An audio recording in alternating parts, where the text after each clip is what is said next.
വ്യഞ്ജനാക്ഷരങ്ങളിൽ കവർഗം ക, ഖ, ഗ, ഖ, ങ. നാലാമത്തെ അക്ഷരമാണ് ഖ.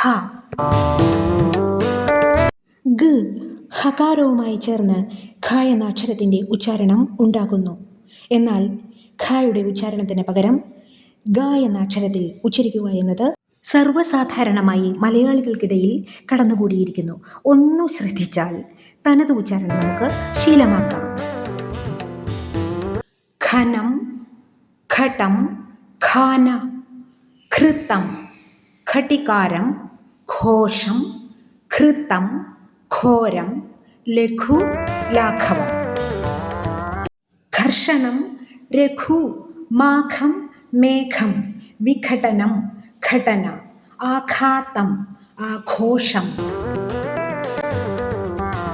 ദീർഘം, ദീർഘായുസ് എന്നീ വാക്കുകൾ ഉച്ചരിക്കുമ്പോൾ ദീർഘം, ദീർഘായുസ് എന്നിങ്ങനെ ഖയുടെ ഉച്ചാരണം കായുടെ ഇരട്ടിപ്പായ ക യിലേക്ക് പോകാതെ ശ്രദ്ധിക്കുമല്ലോ.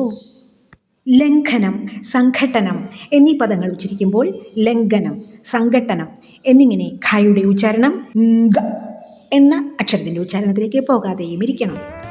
വീഡിയോ ഇഷ്ടമായെങ്കിൽ മലയാള ഭാഷയുടെ തനത് ഉച്ചാരണ ശുദ്ധിക്കായി സബ്സ്ക്രൈബ് ചെയ്യൂ, ഷെയർ ചെയ്യാനും ലൈക്ക് ചെയ്യാനും മറക്കരുതേ. അപ്പോൾ അടുത്ത അക്ഷരത്തിൻ്റെ ഉച്ചാരണത്തിനായി കാത്തിരിക്കൂ. അതുവരെ ബൈ.